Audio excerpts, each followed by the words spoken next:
Good morning. Good morning. God, it's not often you'll see me at this time in the morning.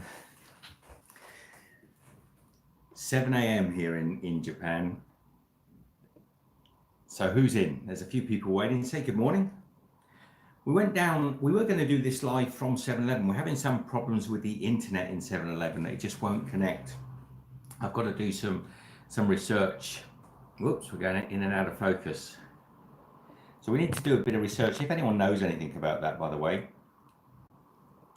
Good morning, Audio Cancer. Hi, Boda. Good morning. So yeah, we went down to we had the same problem at McDonald's last week. We're using their Wi-Fi and using the Wi-Fi down in 7-Eleven. There's something that's blocking. I get super fast connections in there, and we can do almost anything. But when we're actually in there, and we try to do a live stream, it just won't work.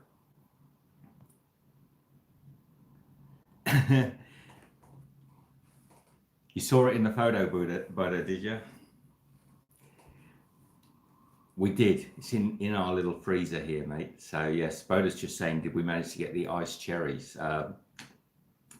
Grapes. Grapes, not cherries, right? And we did. Had to go and get them this morning. We've been down to 7-Eleven. We were, as I say, we were going to actually, we were going to do a live show. Morning, Kelly. From 7-Eleven. I don't know why we can't do it from establishments at the moment. We're going to work, so we come back to, we picked up all the bits and pieces. If I need anything special, Michelle, it's not far from us, so we can go down and get some. Morning, Byron. How are you? How are you, mate? And we're gonna. So we try to keep everything specific today. 7-Eleven brands, so like the 7-Eleven pancakes, and I'm going to tuck into this. It's quite bright, that, isn't it? Oh, I might turn that around just a little bit. Let's see if I can get some of that, some of that sun off of the side. It's going to be a beautiful day today. I've got some OJ from 7-Eleven. Morning, Wendy. Michelle, come and say hello. Everyone's saying hello to you. Michelle's going to be monitoring out the back. You might need to back on this side. Come that side. Oh, it's a bit bright. Yeah, that's why I wouldn't come that side. Morning, everybody. How you all doing? It's early for Michelle and I. We're not morning, we're lazy sort of sloths in the morning. We're not lazy, we just like getting up late. But to capture, so we could actually get, why do we keep going out of focus? Yes, I did. Byron, I don't even normally drink Sprite. I got your McNuggets, I got the Sprite, I got everything that you suggested. And the internet failed, and I think it's something, there's got to be something technical that we're missing over here. I'll do some research, but there's something that, because I tried streaming from Facebook, just a private one, and it went smooth as silk. There was no problems at all. But when I tried to go through, now we use a VPN as well, which is a virtual private network, and the VPN will not connect in McDonald's, and it will not connect in 7-Eleven. If anyone knows the technicalities of that, they're a sort of way that you can connect through another country. So so that won't connect either in 7-Eleven, and nor will the live streaming from YouTube. So I don't know. So Byron, yeah, I had the Sprite, I had the McNuggets. Michelle went and got everything. I started the live stream. Hi Ella, good morning. I started the live stream. Michelle went and get all the bits, and it just cut off. We were 20 odd minutes, and we seemed to get a little connection for a while. I could do with some of this OJ. Which side do you open it? So this is 7-Eleven's 100% orange juice. So I'm going to crack that open, start the morning with a nice fresh OJ. Michelle's always telling me, she's over in the corner, she's saying, shake it, shake it. I don't shake my drinks. She's got this shaking fetish. I don't like all the bits at the bottom. You're not having the bits at the bottom, you've got your own. Okay. Chin Chin, good morning. See, you saw in the snack test, she made me shake that drink. I put the lid on, didn't put it on properly, shook the drink. I'm covered in sticky sauce. Well, That's your fault because you didn't put the lid on properly. I'm not going to start drinking. I'm not going to start shaking drinks at this point. I did it the other day. We went into. Do you remember the drink Orangina? Don't know if any of you know. Let me have a slurp of this orange juice.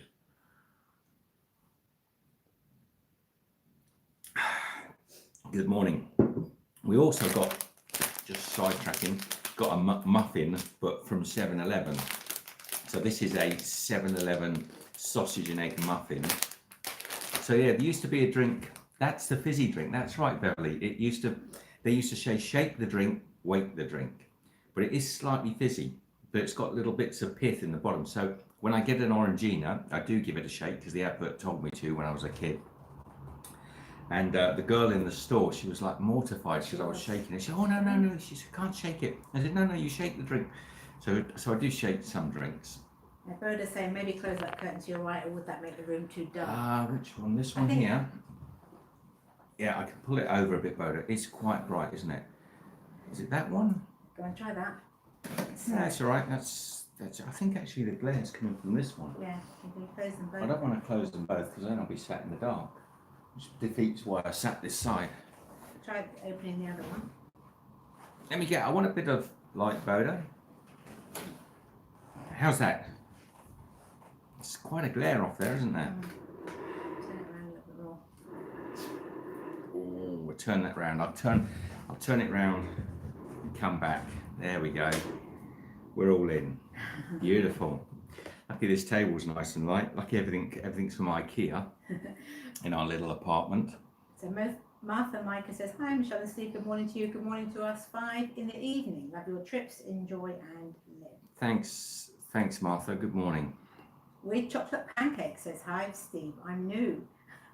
Oh, you new? I'm new as well. With chocolate pancakes. You haven't got chocolate pancakes. No, that's their name. I know it is. Also, Rhoda, yes, I did get the grapes. I got these. I don't know how. I'm not holding out much hope for them, but these are 7-Eleven cinnamon bread. They actually look quite nice, little cinnamon rolls. So, and nothing to do with 7-Eleven, but the other day, if you saw a live stream, I got these sort of gummy mochi sticks, and I've kept one because I'll try that in a minute. I'll tell you what I think about them. They're like a sort of mochi in a sticky sauce. And another thing 7-Eleven do here, I thought this was really cute. This is a little egg in a box. Looks like a little Easter egg, but it's actually just a regular boiled egg. Did you have those where you are? Does anyone else have those? I've never seen that before. Maybe it's common, but I think it's a little boiled egg. Yeah, 7 Premium is ever evolving. So this is premium, is it? So it's meant to be fresh though. They've got a stack of them there. I don't know how it's going out of focus. So you see that? Yeah, a boiled egg in a box. So Beverly says, "We have 2 packs of boiled eggs here, no box though." Hi Jamali, good morning. And Boda said they sell those at the gas station. But the little eggs, I've never seen eggs in like that. I would have thought they'd be a little bit risky for selling, but I suppose a boiled egg is pretty sterilised. Oh. And so Slayer says, "One of my favourite 7-Eleven items is something that resembles a flan, but between pancakes, flavours matcha or strawberry, and something else, but I don't know that." Yeah, we've been looking for a few things. Some people have suggested some things in 7-Eleven. We can't always find them. There was a rice paper sweet. What was it called again? Botan rice candies. Botan rice candies. So somebody mentioned them. It might have been, was it Karen? I can't remember who said about them. But they were a rice candy, and I've been trying to get hold of those.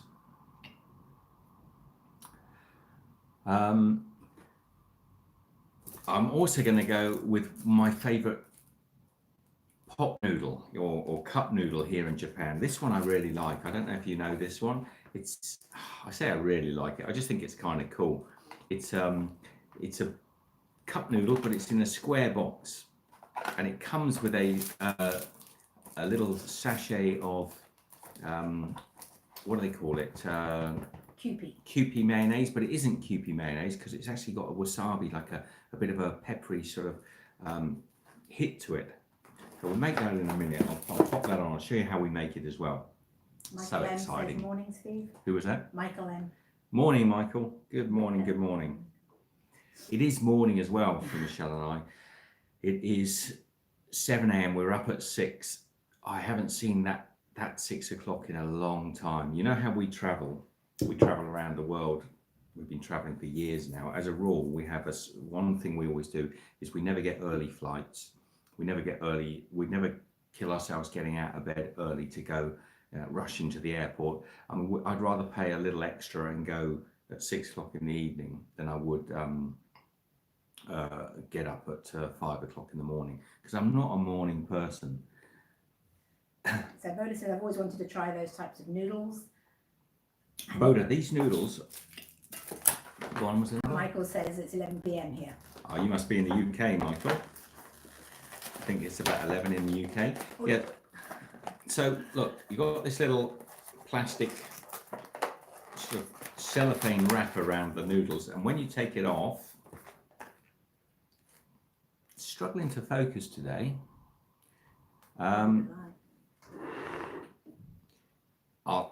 I'll show you in a minute, Boda.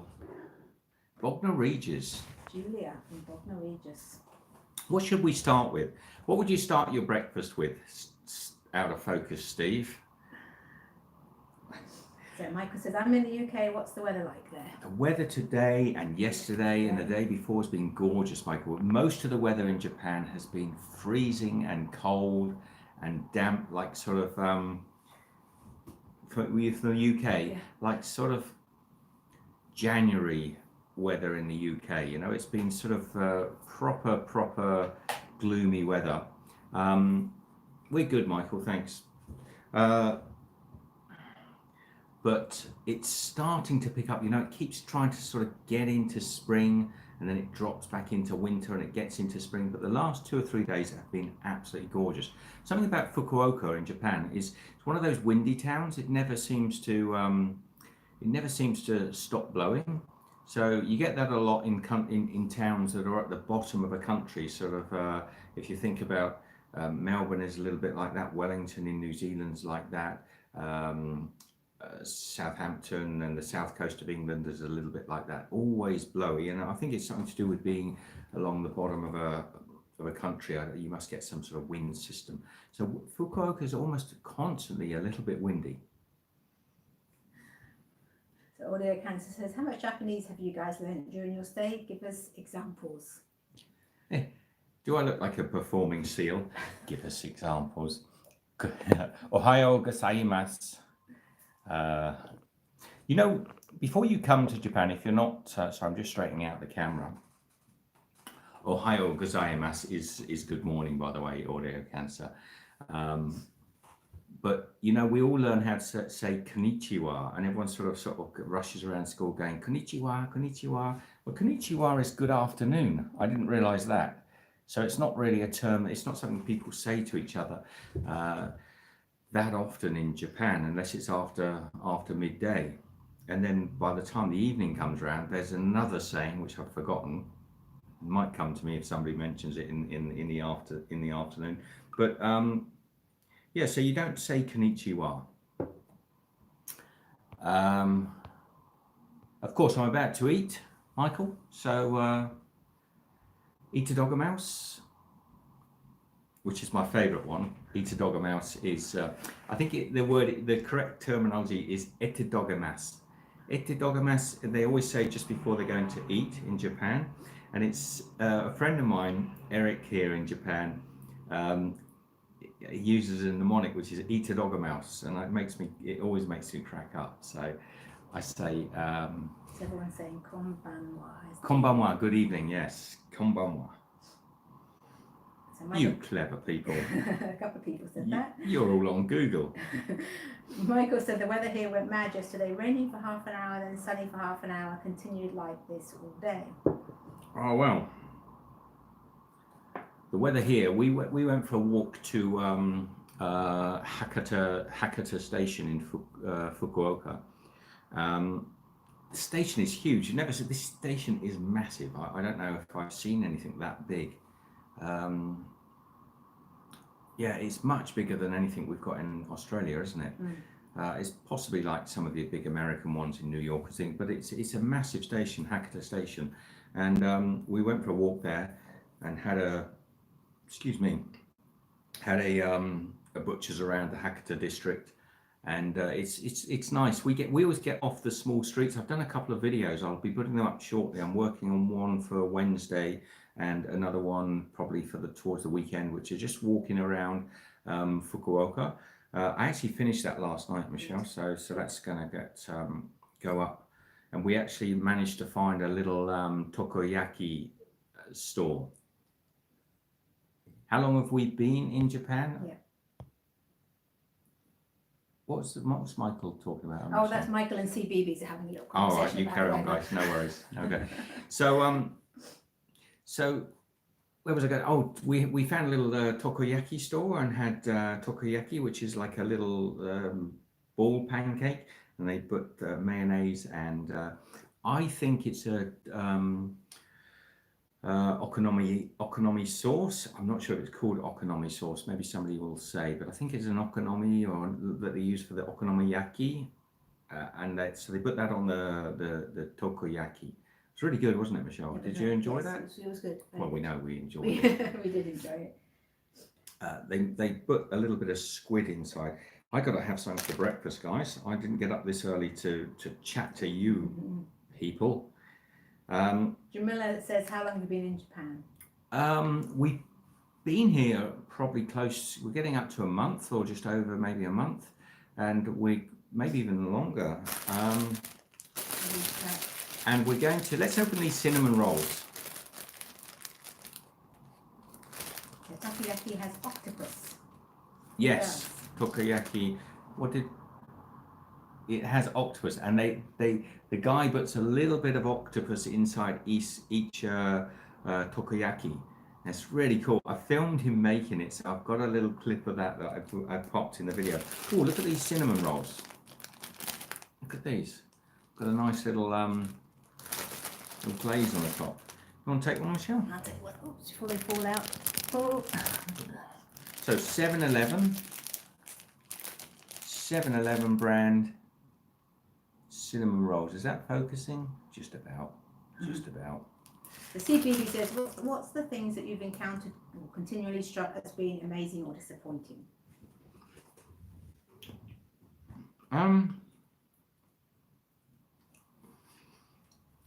I think I'll try and do a video about this, but well, that wasn't a good thing to take a bite. That's not bad. No. A cinnamon roll, it's all right. It's very processed. I mean, they've got that slightly, I won't go off in a packet flavour. You know, it probably lasts for several days, whereas a fresh one from a baker's would be stale the next morning. Good size. You have a couple of those, not be too much.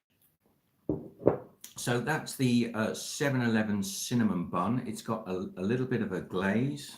I'm going to pull that over, Michelle, because I think it'll be better. It's got a little bit of a glaze on top, a little bit of cinnamon sugar.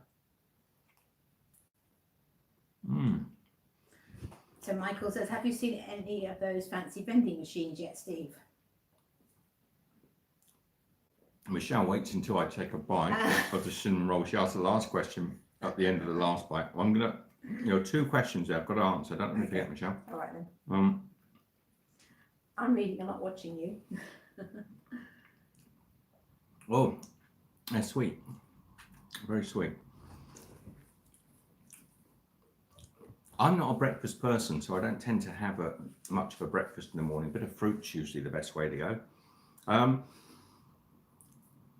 Some of the things I was surprised about in Japan, firstly, I don't know why I was confused about the weather. I didn't expect it to be so cold. I just assumed it would be warmer. It's cooler, but there's a whole bunch of things. I think the politeness of Japanese people is really outstanding. It's unusual. You know, we have this sort of stereotypical, so is that pillowcase that's actually reflecting? And can you get that? That's it. That's where that light's coming from. Is that right? Yes. Go there. So the politeness, there's a certain politeness. For instance, just outside where we are here, for example, we've got a lot of little roads that run off of the main road. And the main road's only about 4 vehicles wide. It gets a little wider at spots. But there's some little roads, like there's one right next to us that's only wide enough to have 2 strips of a zebra crossing on it. So you can actually cross it in 2 paces without any trouble at all. It can only take one of the little tiny Japanese cars, which is another thing that is beautiful and amazing here, is the little Japanese cars. Anyway, in most countries, if the red man was on the crossing, people would walk over. They just wouldn't. I'm talking, these are quiet roads. They often don't have a car go down them from 1 hour to the next. But when the red man comes on, everybody stops. School children. The other day, there was a group of school kids that were coming up the road. Well, they weren't school kids. They were kids. I don't know why I refer to them as school kids. They were coming up the road, and one of the lads got over, and it went red. And about 7 of them, they all stopped at the little crossing, and they waited, and the other lad waited the other side of the crossing. We're talking about 2 paces, literally. I'm not kidding when I say I could take 2 paces on a little road that runs up the side of our building, that you get a car up there at maybe 3 cars an hour. And they all waited for the green man for it to change. And it's just that sort of ethos here, that sort of very polite ethos, and the quietness at which people, the very respectful way in which people, it's kind of unusual and nice. It's a very nice thing. It's nice to see. And the little Japanese cars, there's a name for them. Somebody mentioned them. Maybe, Michelle, could you Google the name for the little Japanese cars? Yeah, so there is a real social conformity, and it starts at a young age. A Japanese friend of mine was saying that they start at a very young age with conforming to certain norms. So it's sort of it's almost impossible for them to break. So you'll be walking down the street. We cross several of these if we're going into the town centre. I think someone in the comments has mentioned the car just sort of flash. Unfortunately, the comments for me stay on the screen. I wish YouTube would sort this out, to be honest. Kei car. Kia car, is it? Have I said that right? Kia car.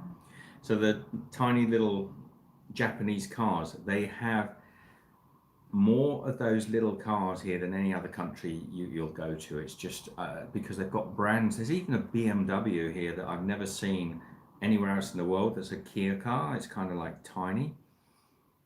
So go on. See, BB says he's faster Googler than Michelle. I have to move everything out of the way. You are a faster Googler than Michelle. So they're very considerate. So when we're walking up towards going into the town for a little while, we're forever coming up to these little crossings, and everyone just comes to a sort of sudden stop. It's almost as if there's a force field, and they stop. And it feels wrong to us because we're looking at, well, there's not a car on the main road, there's no cars coming up the side, why don't we cross over?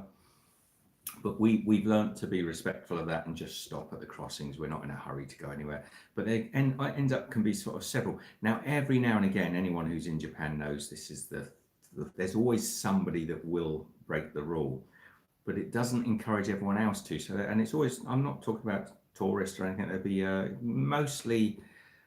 No, I was going to categorize them as being sort of like 30-something plus year olds that often will just walk over the crossing, but everyone else just stops there and they wait and they wait and they wait. The man comes green and they all walk over. And we're sharing the paths. That was another thing you were saying about things that surprised me in Japan, is how many bikes are on the paths here and how fantastically well it works. It just works so well. You never have any sort of confrontation. The other day I was just saying to Michelle, there was a guy who came on a bike really fast onto the path, and as he did, he scooted his bike around a pedestrian that was walking. And if that had happened in Australia, one of them the pedestrian would have stepped back as if he'd been hit by a brick hammer, even though he was clearly never going to be hit. The pedestrian would have stood back and gone, oh, bloody hell, and shake his hand, and the cyclist would have looked back and sort of gone, oh, you know. But in this, it just went whoosh. The bike went past the guy, missed him by maybe a foot or so. The guy was walking, wasn't bothered by it, obviously clearly knew. So there's that sort of, it works really well. The bikes in Japan on the footpaths works really well. Never seen anyone get angry with a cyclist, never seen any cyclist get angry with a pedestrian. One of the things we noticed is that people will often come up behind you and you can't even hear they're behind you. And because there's no gap, they're sort of almost like teeter-tottering on the bike, waiting for someone to make enough space for them to go through. And they don't, even if they've got a bell on their bike, they won't ring it. They'll just wait patiently until there's a space. So it's kind of cool. Michael says, got to go, Steve. Have a good day, and thanks for the awesome live stream. Looking forward to the next one. Cheers, Michael. Have a good day. So I'm fancying. I'll ask Michelle just to pop the kettle on and get it hot. Boda, I'm going to open these noodles, and I'm going to cook these. Okay, a little cooking lesson going on here in Steve's kitchen. I'm going to cook these noodles. I'm going to add some hot water into them, and so there they are. There's the brand. Hang on, which way up is it? Nice sort of masculine-looking box. Little picture of you know which ones that I like because they have a little blob of QP mayonnaise on the picture here, and that means there's actually QP in the box. So the box, the outer wrapper is kind of pretty, but the inside wrapper is quite plain. Dwayne says hello, Steve and Michelle. Who says? Dwayne. Good morning, Dwayne. So take the outer wrapper off, and then you've got this box which has sort of instructions on it. You've got number 1 written on here, number 1, and number 2 or number 3 over here. Was that Jan just popped in? Jan said hello. So what you do is you pull up tab number 1. Ed says good morning. This is a cooking lesson. Should I go and get my chef jacket? You pull up tab number 1, and it sort of locks. It sort of has a point where it doesn't. It's more sticky, and then I've got 3. Oh no, I've got 4 sachets. So I've got a purple. This is like a sauce. Is envious right now. Wish he had a box. This is a little. It's a sort of Kewpie mayonnaise, but it's spicy. It's got a lovely sort of like wasabi hit to it. I think this is some vegetables. I'm not sure what that is. That looks like it's some daikon radish. So once you've taken those out, I'll get Michelle to get the kettle over here. Just a minute, ladies and gentlemen. Not boiled yet. Oh, is it not boiled yet? It's nearly. That'll do. Yeah. Okay. So, thank you, sweet. So you get your oh, hang on. I think I've missed a step. Let's pop the kettle over there. Make sure I don't scald myself. So some of this goes in. I'm gonna definitely put the radish in. Now look at these. It's remarkably changed the lighting when you notice it. So these are like dried slices of radish. It is very posh. Oh look. It's even got, what was the name of that little? Oh yeah. You not got the video down there? Yeah, but it's not. It comes a bit later. They've just come up now. Okay. Michelle's looking around the corner to see what I'm showing. I'm thinking, she's got the video over there, but she is a bit delayed. Now, if the packet's dry, it's probably going to go in first. Probably got numbers on the packet, does it? Michelle, this is a slightly different variation of the one that I had last time. I said to you it was. So, in here, so look in there, look. So we've got our daikon radish. I'm going to pop my veggies in there. Can you see them? So it's all very healthy. Michael Ellard said, good night from Ireland. Good night, Michael. And Boda said, I think that's called Naruto, the swirly thing. Yeah, it's a fish. It's a fish, sort of like a dried, like a fish. What's the word? Like a blitzed up fish paste that they then set in little rolls and shapes and things. So I'm going to put hot water in there, and I'm just going to fill it. Really, I mean, I'm going to fill it till it's covering the noodles and some. I'm not going to do that up there. It's a bit dangerous. And we need somebody to give us a 3-minute timer.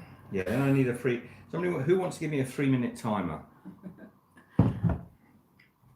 So I've got the noodles covered over. Then you pop the seal down. So it says all the instructions are on there. So you pop the seal down back on this corner and you fold it on and it holds. Unlike your pot noodles in Oz, which never seem to shut back down. And we're going to leave that for 3 minutes. I don't think this one goes in yet. No, this one goes in last. After, yeah, the reason is we're going to drain off the hot water. So if we put all this flavoursome sauce in there and we drained it off, we'd lose the sauce. So let's get a 3-minute timer going. Okay, there's been a few questions and things. Questions, Michelle. So Dwayne said what you get at 7-Elevens is different from what we see in Canada. Yeah, it's super different. I mean, you can eat fairly good food in 7-Eleven.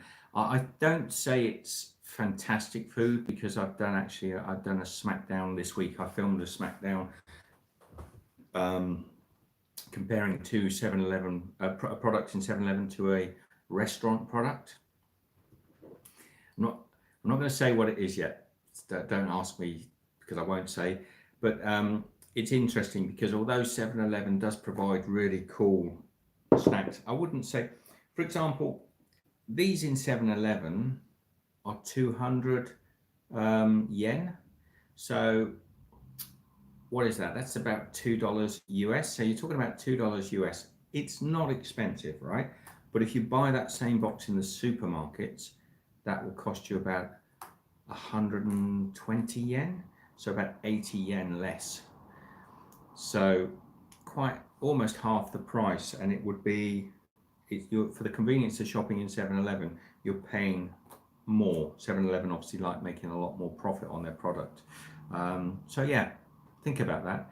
I mean, 7-Eleven here is amazing. You can get, like I say, this morning we've got ourselves a sausage and egg McMuffin from 7-Eleven. It is the sausage and egg McMuffin, which Michelle will chuck in the microwave later and we'll try that. 213 yen, so a little over, I think, about $2 or so. Yeah. Maybe about $1.60 Australian. They give you little chopsticks, little packet of chopsticks with a toothpick.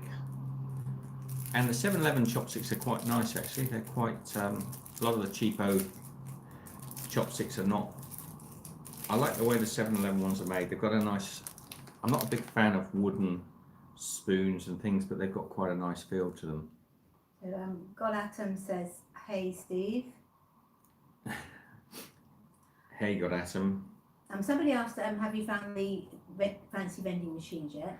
Oh yeah, the vending machine. Sorry, if you ask a question and we forget to answer it, ask it again. We'll get there. No, we really haven't, and I thought we would. I saw them all over the city, but all of our vending machines that I found, and that's why we went to Hakata yesterday to see if we could find a more unusual vending machines.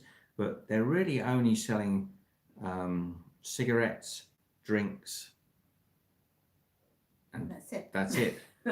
So I was waiting for more. Yeah, I was thinking there was a third thing, but really it's just that they do have, I think they do have hot drinks and cold drinks, although they're not that unusual where we are, and I thought there was going to be a lot more. So unless anyone knows in Fukuoka, somebody mentioned there was an app, but it doesn't work on Android and it doesn't work very well from what I've read. Now I'm going to break my chopsticks, and apparently it's lucky for them not to, there we go, so nice and even, so that's good luck. But I bet you 7-Eleven have worked that one out though. but they're nice. They're nice quality chopsticks. Quite quite nice, smooth. Ari said, is that an egg and cheese muffin? Now, are we up to 3 minutes? Yes, we are. Right.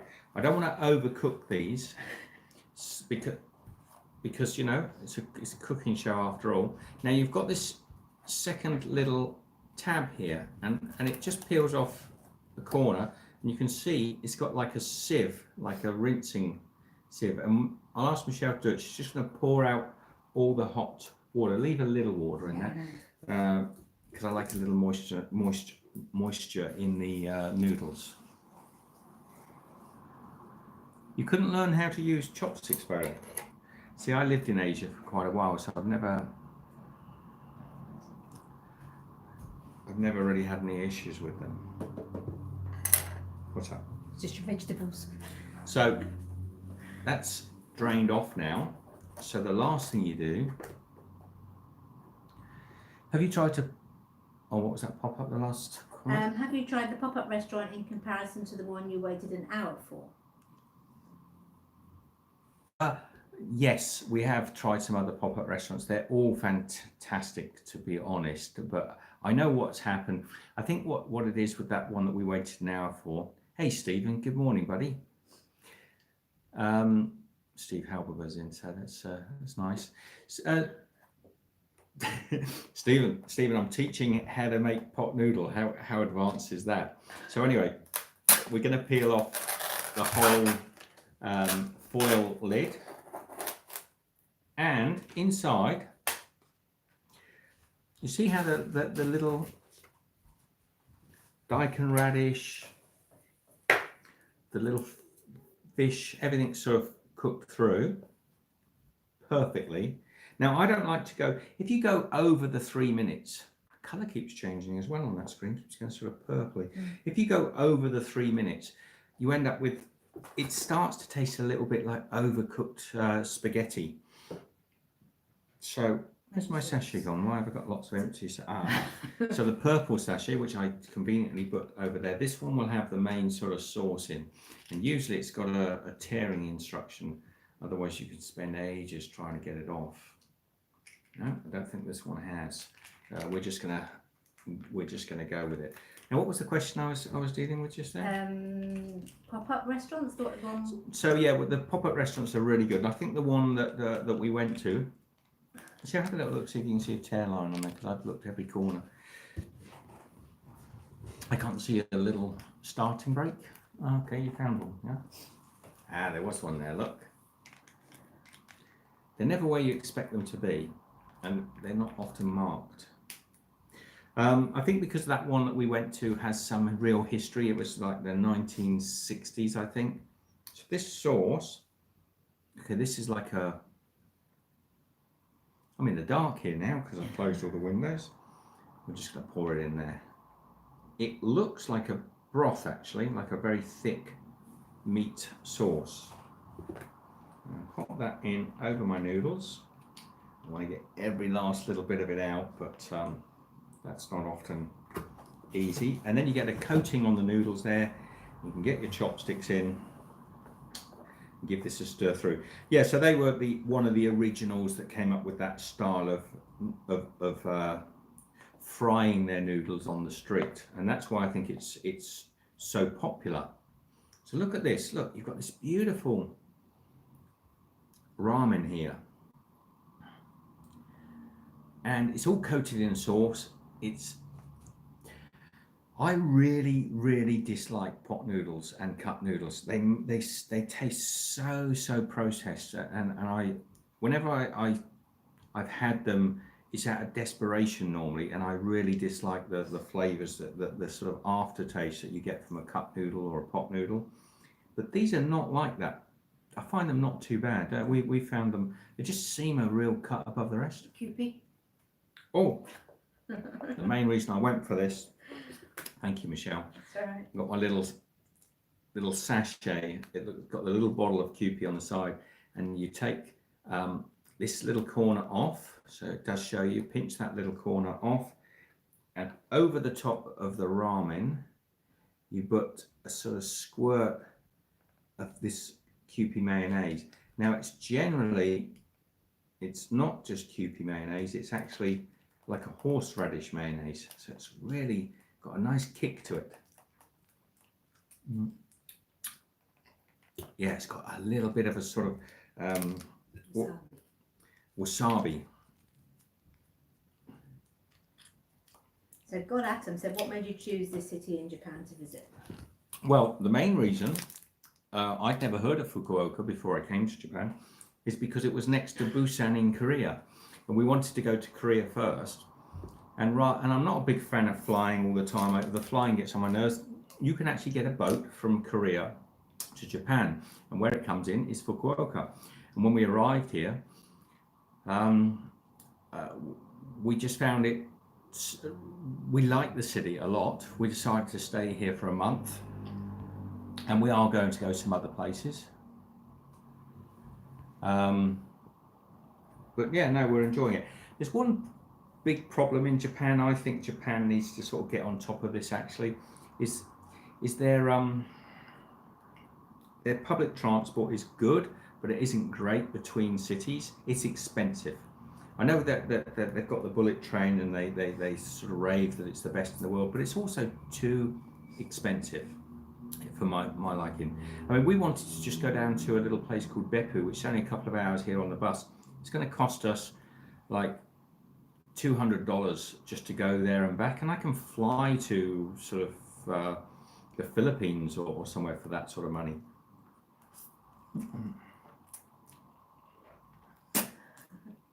Is it good?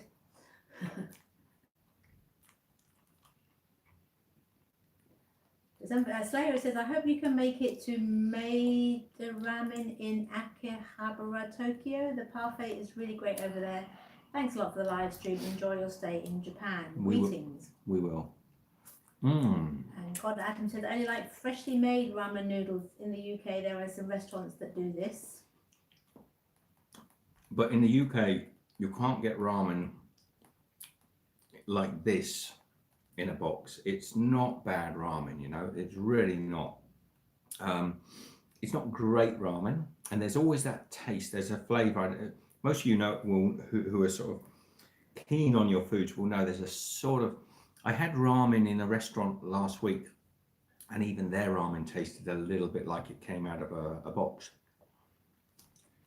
Jan said, a quick and easy on those times when you don't want to cook. And Boda said, I used to cook the cup noodles in the microwave with the styrofoam cup. I was reading ahead. So there's that little daikon. I think it's a radish. Yum. Where's that little thingamajigs? I mean, it's just a nod towards the real ramen by putting that in there by these, but they're really, you wouldn't get that in a cup noodle in Australia. Very little flavor, but it's got very little flavor if you have it in a restaurant. So CBB says it's 11:42 a.m. Now you're making me hungry, so much so I can't type anymore. Oh, it's good ramen. Is it good?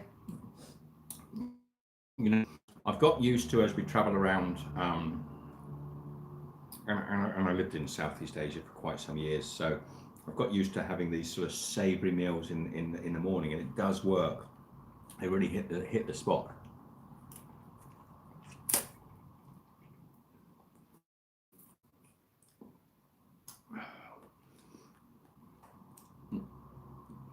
I'm looking over at Michelle, seeing she's going to read some of those. I can see them all flicking up. So CBB says, in the UK we have Nongshim noodles, and they are pretty nice.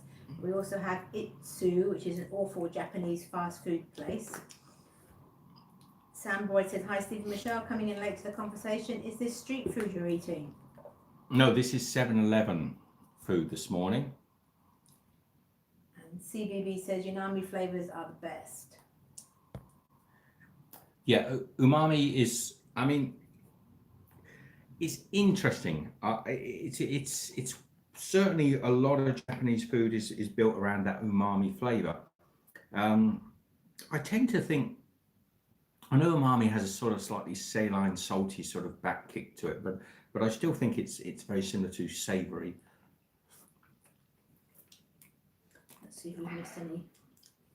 Now it's actually polite in Japan to, well, not polite, but it's expected that you slurp your noodles. This one's not in a broth ready, so I can't slurp it for you.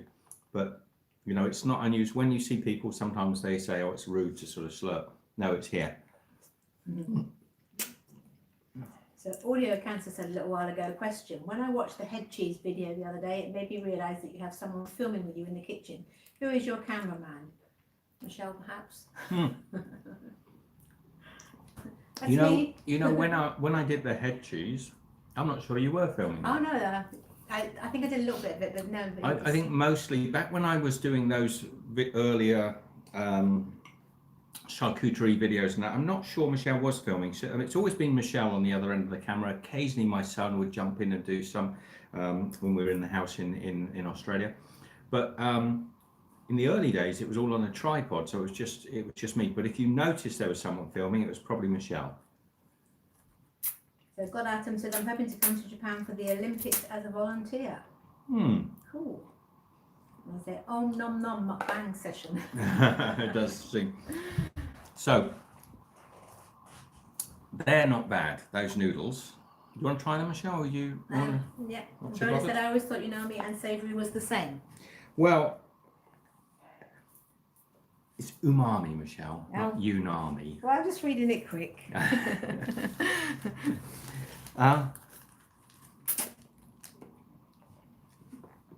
It's meant to be, you know, the sweet, sour, savoury umami. The whole thing is that umami is a flavour that was invented, I think, in Japan or somewhere in Asia, and it's meant to be that sort of extra flavour. And people, it's very fashionable for people to talk about the umami flavours. They often say meat juices, so have that umami flavour. One of the things I've often heard mentioned with chefs and things nowadays, it's quite fashionable, is if you roast pork or you roast beef and you get that caramelised edge, the flavours that come from that cut of meat.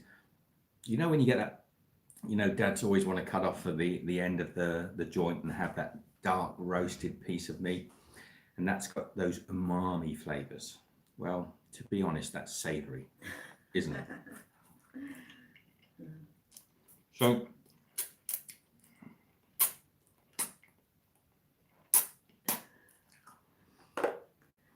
You finished slurping? it is a very distinct style of umami is a very distinct flavour of I mean, you know it, so it is a flavour, or it is a taste sensation, because you do know it when you get it. But I'm not 100% convinced myself, and this might be a bit unpopular with some chefs, that umami is really any different than a combination of salty and savoury. But that's not a fashionable thing to say. So, right, pancake time. I'm not gonna heat these pancakes because there's no instructions on 7-Eleven for heating them, and I'm a little worried if I pop those in the microwave and warm them up, that they'll become like little dried bullets. Okay, Boda said, I've had pure umami salt, aka MSG, before. It tasted like a fried egg with some salt on it. Yeah, MSG, monosodium glutamate, is a naturally occurring salt that's used in a lot of Asian cooking. It's been for centuries they've used it. It's probably no real different, although some people have issues with MSG. It's not that much different to regular salts. Some people say they get. I can have a bit if there's a lot of MSG in food. It gives me a bit of a woozy sort of head, but I think no more so. Oh, Michelle, look, I didn't know these. So look at these pancakes. Little stack of 4. No more so than if you have over salted. There's something inside them, look. Oh, we didn't need to heat. Oh, there you go. So inside, I didn't know this, the 7-Eleven pancakes, because it doesn't say so. There's two, isn't there? There's two lots. So inside it looks like we've got some butter. And, oh, hang on, there's two. Well, you can have one then if you like, Michelle. Isn't that nice of me? Nice of me. Look. Oh, it's got, inside it's got a little butter. How perfect. And there's me. I've gone and got some extra syrup, a little pancake syrup. Anyway, we'll go with the extra pancake syrup anyway. So these are 7-Eleven. Did I say the price? Very good value, 100 yen. So probably a little under $1. Bit over a dollar. What is that in pounds sterling? Anybody out there want to say 100 yen? What is that in pounds sterling? Is it about 75? No, I'm not sure. So let's tell me what it is in pounds. So let's put some extra syrup over the top. There we go. So Godaton said, do you like dorayaki, which are the pancakes with the red bean inside? Yeah, I do. I like red bean to a point. It's because we haven't grown up with red bean in everything. You know, I don't, sometimes I really fancy it, a little bit of red bean, but I can't eat red bean to an excess because it's not something we grew up with. It doesn't have those sort of childhood great memories for a lot of us. 69p, so call it around 70%, maybe a little 69%, obviously. So we've got our... And Boda said they look like McDonald's pancakes. Yeah, they do.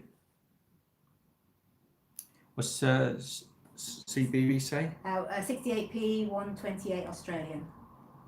Yes, because it's around about say 80 yen approximately to the Aussie dollar. I do convert everything back to Australian dollars for me.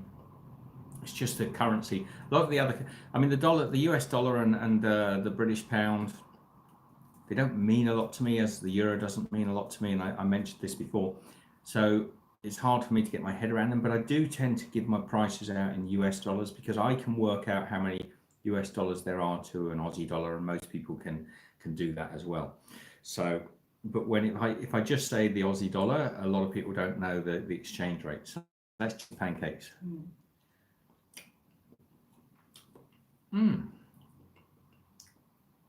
bad. Not bad? Not bad.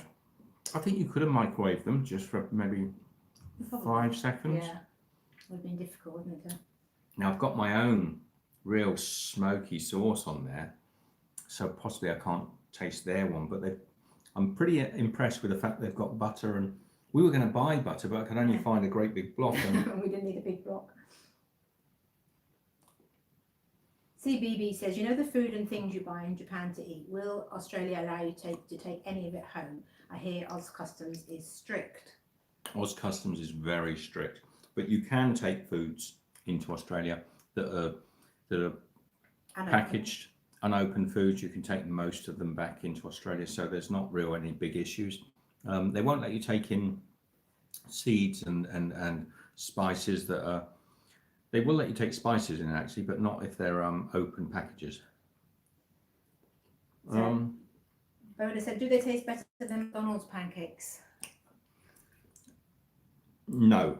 To be honest, and I'm not a big fan of Mackie D's pancakes because I like my own fresh pancakes. They're not better than McDonald's pancakes because Mackie D pancakes are served you reasonably fresh and warm, and you've got all that lovely syrup all over them. Yum yum. So CBB says, cool, good to know. I remember not to bring my turmeric tree with me. And Godaton said, I can't stand red bean mochi, I prefer matcha mochi. See, I'm not, who said that? Godaton. Look, I'm not a big fan of matcha. It's very hard to be in Japan and not be a big fan of matcha, because I find that concept of taking green tea and grinding it to a powder, and putting it into foods, to me, I still get that taste of just tea leaves, and it's not my favorite. It's not my favorite flavour, to be honest, matcha. I'm trying to get my head around it. Every time I see anything, I get matcha this, matcha that. But I prefer red bean. So there. So I'm always eating matcha cakes, ice cream, waffles, etc.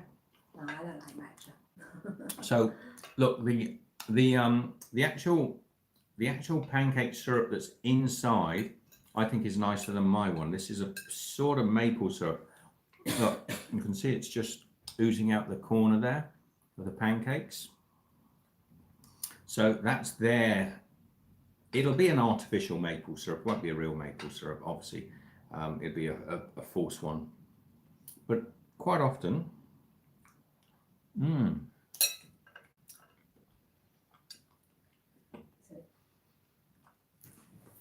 oh, yum yum. CBB says, Steve Michelle, what countries would you next like to visit after Japan and South Korea? Okay, I hope everyone's watching this. It's probably an hour in. Most of you will have given up, but a couple of big things that are going to be happening on the channel. One of them is actually, shall I mention that, Michelle? I might as well. We're going to start a second channel. I know it's not a good idea to start a second channel, but we're going to start putting this content. We're keeping it all here on Steve's Kitchen absolutely forever, so there's no reason not to. But we've done so many vlogs over the last few years that I'm going to put them on. We've set up a channel called Stephen and Michelle. Yes, Michelle calls me Stephen. All of my family call me Stephen. So we're just going to call it Stephen and Michelle. It's the two of us. So it's kind of, I'll put a link down below, but if you subscribe to it, it's already got about 400 subscribers on there.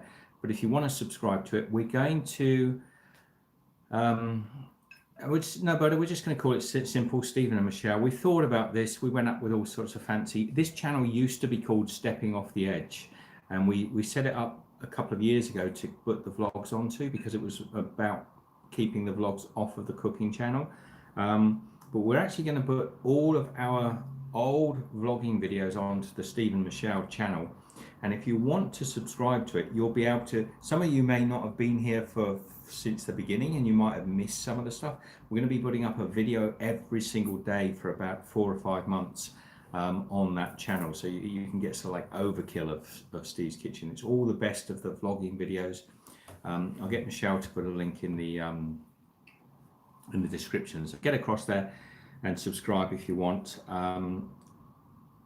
And you'll get to see, and eventually that channel will catch up with this one, and we'll run them in synchronization. There might be a few there will be a few things on that channel you won't see on this channel. Is that complicating things? Oh, the other reason is Michelle's going to appear a lot more in the travel videos. This year we're doing so much traveling. She's going to appear in it, and I just think it'd be nice to have a channel that's for the two of us, that we can kind of include Michelle in a lot more often, because she's getting a bit more comfortable behind the camera. She's not a big fan of appearing on the videos, but she's getting more comfortable with it. So check out Stephen and Michelle, the YouTube channel. So CBB says that's a good idea. Laura Vitale, the US cook, did that and it worked very well. Yeah, I think the idea is that we two channels are never that good an idea, because but the problem is I have at the moment with Steve's Kitchen is we've developed the channel over many years based on the cooking shows, and now with the travel shows we're taking a lot of you along on the journey with us, but most of the subscribers didn't sign up for that style of video. They signed up for the cooking video. So a great deal of people were unhappy about it, don't want to watch the travel videos, they just want to see food.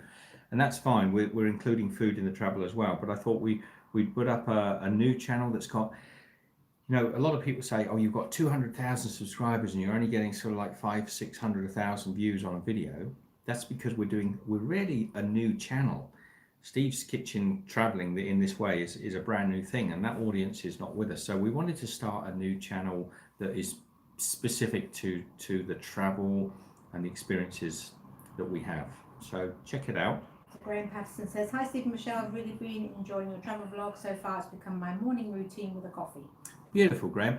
And if you want to subscribe to Stephen and Michelle's channel, and I'm a Stephen with a PH, by the way, and you may start hearing that name banter around. Michelle always calls me Stephen.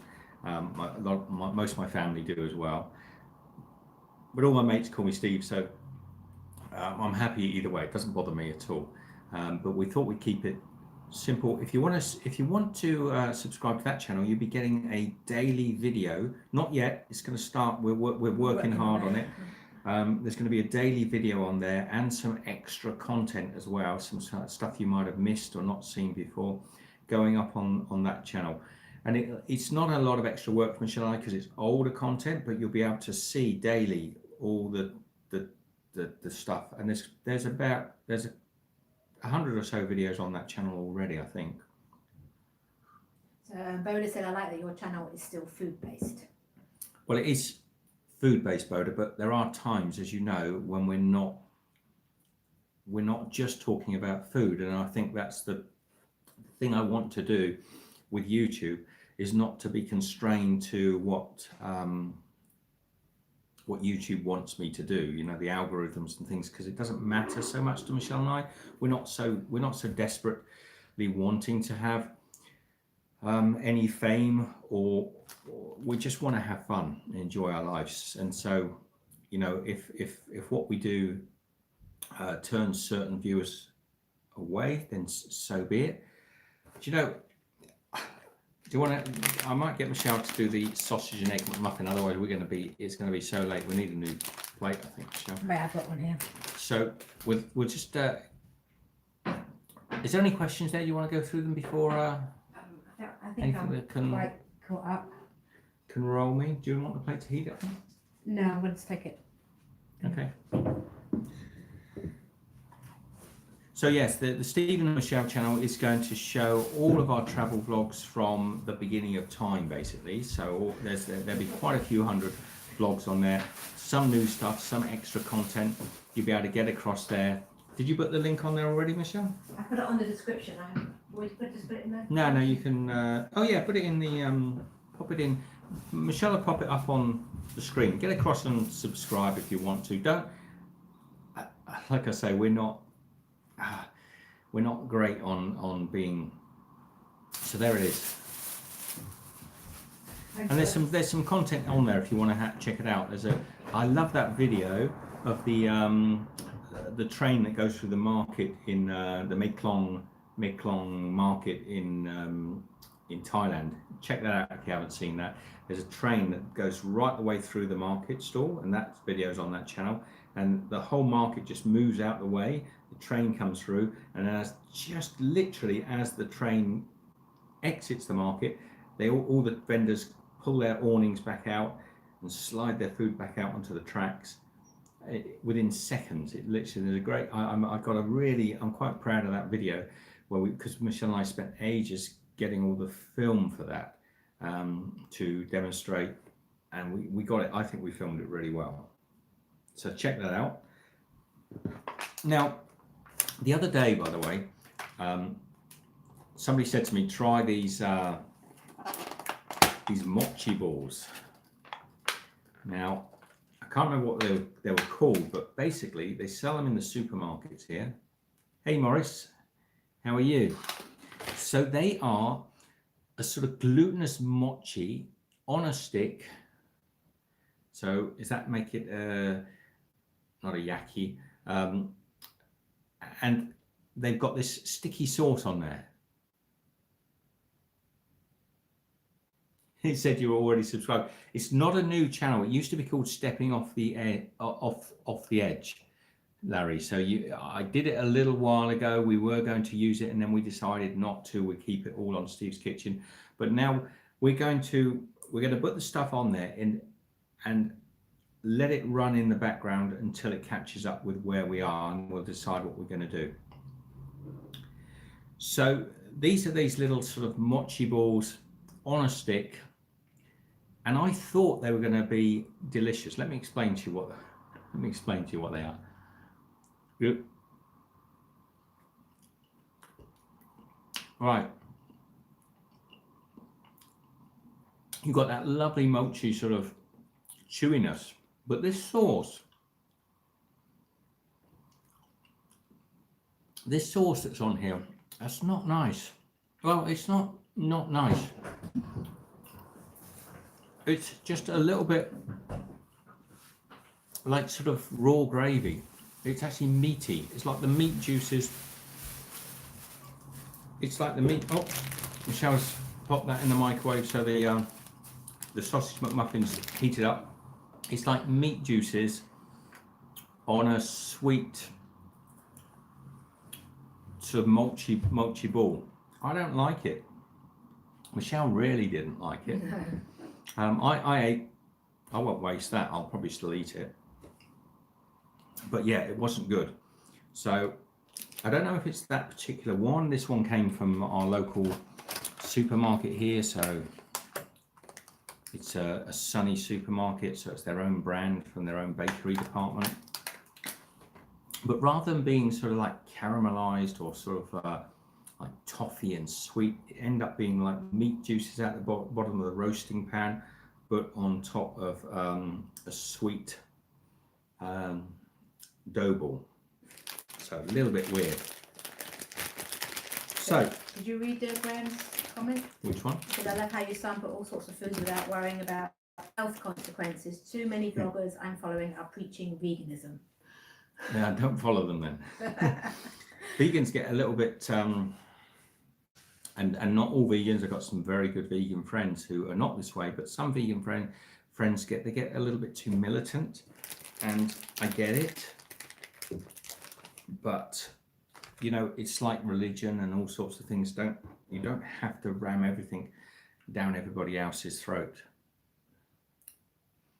They get very passionate, but they also get very militant. The only time I ever saw people in Southeast Asia with telling people, everybody around them, to go and stuff themselves in a much more unpleasant way, and people that were wearing t-shirts that had obscenities written all over them were when I met vegans who was trying to get their point over in every sort of street corner, and it just gets tiresome after a while. You know, there are nice. You're never gonna. You know, missionaries found this years ago. You tend to sort of preach to people through kindness, and if you really want to get a point across, and I respect a lot of the things from veganism, you have to set good examples yourself, and too many of them are so angry and tied up. But anyway, this is the it is a sausage and egg McMuffin, but it literally is a little tiny slice of sausage, American style, in the bottom, so it's not as thick as the one from Mackie D's. It's got a cheese sauce that's just oozing out of the side. It's got a muffin and what looks to be like a mayonnaise or a what's this? No, what goes on a muffin? Yes. Hollandaise, like a hollandaise sauce of some sort. So we're in Japan, so we're tending to say QP. Mm-hmm. So there, a hollandaise or a mayonnaise probably. So let's see how this compares to an egg McMuffin. God, I'm full.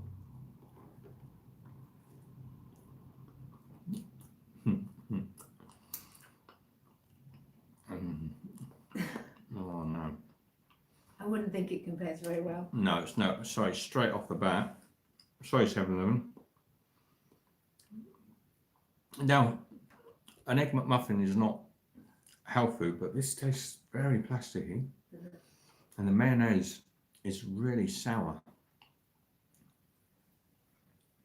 And we just bought it this morning, fresh. So try that, Michelle. Just try. Tell me what that strange flavour is. Almost tastes like the mayonnaise is off or something. You get that sort of sourness. It's all right. But it's all right, yeah. Maybe it's because of the mochi I've been eating. Yeah, possibly. But so you've got the little bit of spam, really. It's not sausage, but they're calling it a sausage egg. So it's a sort of spammy ham mixture. We've got an egg, there's a mayonnaise, and a fairly unconvincing English muffin. It's a bit too bready to be. Yeah. It's okay. It's not stopping me from eating it, is it? But you know, when you get an egg muffin, there's a good tear in the muffin. The sausage has got that sort of hammy sort of flavour to it. The egg, you can isolate it. This is not working, but this would fill you up. I mean, what was the price of this one? 213 yen. So probably a couple of US dollars, maybe about $1.40 Australian. When nothing else is open, it will be okay. I think actually that flavour is in there. It's the mayo. Maybe I didn't get much mayo on there, maybe. There's something. Do you want to try the rest of that? So, see if you get that flavour. It's a bit like what do we use in the hollandaise? I think they tried to add a lemon or citrus into it, but it may have even curdled it slightly. Anyway, no, I'm going to give a bit of a thumbs down on the 7-Eleven. It's quite edible, but it's not great. It's not great. So we're going to. Ed Straker says, when are you going to sample whale meat, if at all? I don't know, Ed. I haven't come across it. I'm not politically upset enough not to try foods because of their. Well, there are some foods, but no, I've no plans to unless it's offered to me.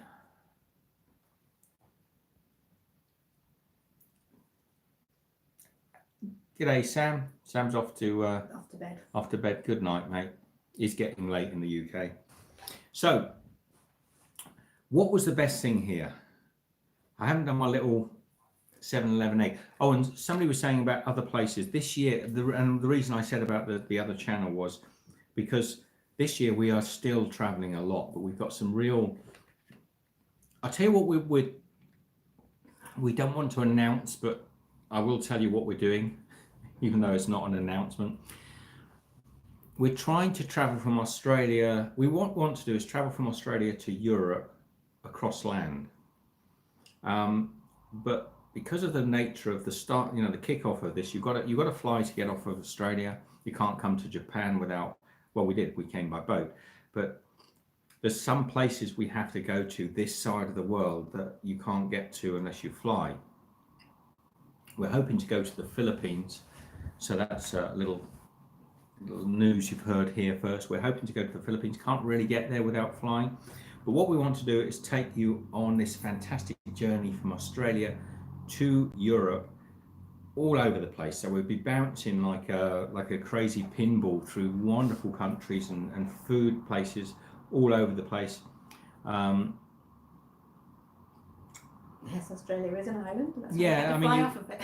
You've got to fly off of Australia. You can't really. Well, you can get a boat, but it's practicality. To get to the Philippines, you could do everything by boat if you wanted to sort of make the whole thing about sort of being on a cargo ship container, but sometimes you've got to fly. So Golatham said you can go from Singapore to London by land, very easy. And Beverly says, have you seen the website The Man in Seat 61? It's all about train travel. Yes, we have, Beverly. We've done a lot of research over the years. We've been using Seat 61 for well in the early days. We mentioned that on our train trip from Bangkok to. Yeah, I think we've used it. It's a great reference point. There's a couple of others out there. Rome to Rio is another one. You could check out, Beverly. Have a look at that. That's kind of cool. We're going to do some epic train journeys. They're going to be fantastic. I'm so looking forward to them. But this trip of ours is not a trip. More, it's a lifestyle. So it's going to take it might take years to do rather than just, you know, be over with in 3 or 4 or 5 months time. So it's going to be exciting, and that's why we're going to start putting some content on the channel, Stephen and Michelle. But you won't be missing anything just to be on Steve's Kitchen. There just might be some extra stuff on the Stephen and Michelle, and I'm hoping the only people that subscribe to that channel want to see us traveling, you know, and other things. I can see us in maybe 3 years' time settled down in a farm somewhere in, you know, doing our own thing. Maybe I'll get my old workshop back together and I'll start whittling wood and showing people how to use pole lathes. And, you know, there's a lot more facets to our life than just Steve's Kitchen. You know, there are some things that YouTube precede YouTube that would have been fantastic if we'd had it in the day. Go on. So Hunter Harrington and Sammy C and DJ Me123 all say hi. Hi, hi, hi. And love the Crazy Burger. Visit the UK. Well, we'll get to the UK, but I'm going there by land. Slow way. We'll get there eventually. We've got some really great countries to visit. We're going to spend some time in India. We're going to spend some time in the Philippines. We're going to spend some time in China. I hope we're hoping to get into the mountains of Tibet. We're hoping to go to Iran, in Iraq, and come through Turkey and Greece. And there's so much planned. It's just, but the problem is, none of it's planned. We're just rolling with it. Got a direction, haven't we? We know where we're going. It's just how we get there. And Michelle and I are not really going to be doing the tourist thing. So if we go to France eventually, you're not going to see the Eiffel Tower. You're going to see little tiny French villages and sort of cobbled streets and mountains, some of the most beautiful things around the world. The same as here in Fukuoka. The video going up on Wednesday, we filmed last week, is just all through the back streets of Fukuoka, and we'll be stopping in a little place to eat, which is, the school kids are running past the outside, going back home from school. So that's what we love. We love seeing places around the world that aren't on the beaten track. I've got no real desire to rush to Tokyo and see the crossroads and all this sort of. It does. I've endlessly been disappointed with going to see sort of big sites. You know, we've travelled all our lives, Michelle and I. We've travelled since we were kids, and I'm endlessly disappointed by the sort of Taj Mahal moments where you go and see things that people tell you for decades, and we're always delighted by the Taj Mahals we find in the back streets and the Eiffel Towers we find in the back streets of countries. You know, there are things out there that are so beautiful that aren't costing an arm and a leg to go and see. So that's what you're going to see on this journey. Great train journeys, great, maybe the odd boat journey thrown in, and hopefully if we keep practicing, we might even get good at filming it eventually. So you might get to a point where you say, hey, Steve and Michelle are doing all right on their filming. Beverly Ann said that's good for us as viewers. I enjoy these vlogs. And DJ Me123 said the travel diaries are fab. Thanks. Because when I first started doing the travel after we left Australia almost 4 years ago, we went to Southeast Asia, I started doing the travel diaries and nobody wanted to see them. I went from sort of getting like 20,000 views on every cooking video I put up to getting sort of 50 views on a travel video, and we gave up on it. But we're not going to give up on it this time, because we don't care whether or not everybody comes along with us. We just care about the people that do come along.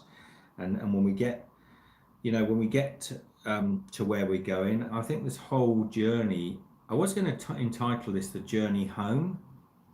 The whole series, we were going to title it A Journey Home, because, and people would say, well, where's home? Well, the journey is home, if you know what I mean. It was maybe a little bit deep. So Veldog's Kitchen says, how you doing, Steve? I'm doing good, Veldog. And your comments go into spam, by the way, Veldog. I'm not sure why that is. I noticed that the other day.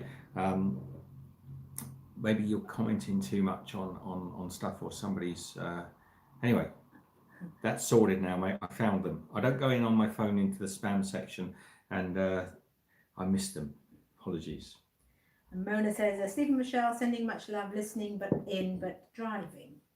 Oh, that's cool. I forget you can listen. Yeah, you can listen to it.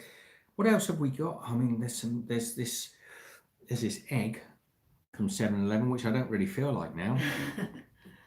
And this isn't from 7-Eleven, but look at these. This is from.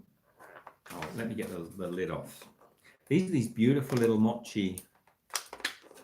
Beverly's asking how's the OJ? The OJ, Beverly, if I haven't said already, I've been quite enjoying. Yes, yum yum. It's not bad OJ actually, you know. And Boda says where Europe travel is going to start when we get there. When we get to Europe, I mean, I imagine we'll come into Europe either through Russia, the Baltic states, or we'll come up through Turkey and Greece. I don't know how it's going to work. There's so many places around the world that we're going to take you over the next couple of years. We're not hurrying because I'm not one of the. I met a couple. Excuse me if you're watching. I know they might see this. Who came to Japan when we came, and I messaged them. We've been here about a week or so, and I said, "Oh, how's it going?" They said, "Oh, we're in Los Angeles or something." And I thought, "Well, you only just got here," and they'd gone. But a lot of people do that. They travel around the world at such a rate. And we did this when we were younger. You know, we did this. You travel around at such a rate that you get back from your holiday and you realize you haven't seen anything, because you can't experience Japan in a week, and you can't experience Mexico in 5 days. You just get a break. You know, if you go on a holiday like that, and there's nothing wrong with them, you get a break. But you can't experience a country. You have to spend at least a month, I think, in a country to get some sort of experience, and maybe, you know, chuck a few words in there. You know, arigato gozaimasu. Thank you. Now, arigato gozaimasu. Somebody asked, what words have we learned in Japanese? The day before I arrived in Japan, I knew not one single Japanese word, and now I know maybe 4. But you don't learn words by being in a country for a week, or anything about the culture of a country for being there in a week. And we're only just starting to discover parts of Fukuoka. Now there are. Say goodbye to CBeebies. Bye CBeebies. No. Sleep. There are places we won't be able to go to for much longer than a month because of visa restrictions, and there are some countries I'd like to spend more time, but the visas are just a pain in the backside to get organised, so we might have to just go in there on the 30-day visas. But we will always try to do at least a month in each country that we go to. So I think it'll be, I mean, we plan to go to India and spend we're going to do a beautiful tour of India, but I don't know if we'll be there in 3 months' time or 6 months' time. I'm not sure, because we haven't got everything. We tend to play things by ear a little bit. So the OJ is good. These are little glutinous rice cakes. Say hello to Saudi Pie. Hi from New Zealand on your videos. Hi, Saudi Pie. Now, I won't be going to New Zealand, unfortunately, because it's going the wrong way. Maybe we'll end in New Zealand at some point, but I'd love to go back to the Coromandel Peninsula, which is where a place Michelle and I almost settled down at one time. So look at these little, I'm going to get this pink one out because it's wrapped in this pretty little leaf. So you've got, oh, it's sticky as stick. So you've got this little leaf.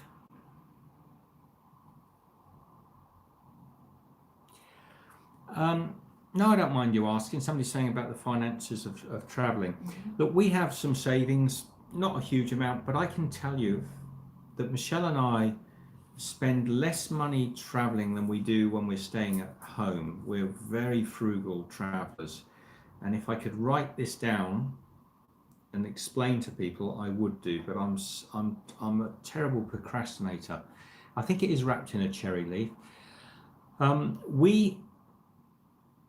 we have this philosophy that many years ago we used to I used to have a business in Hong Kong, and I was a perpetual. We were working really very hard. The days were long. You're working weekends, and we went to set off traveling, and many people said to us, you can't afford to do it.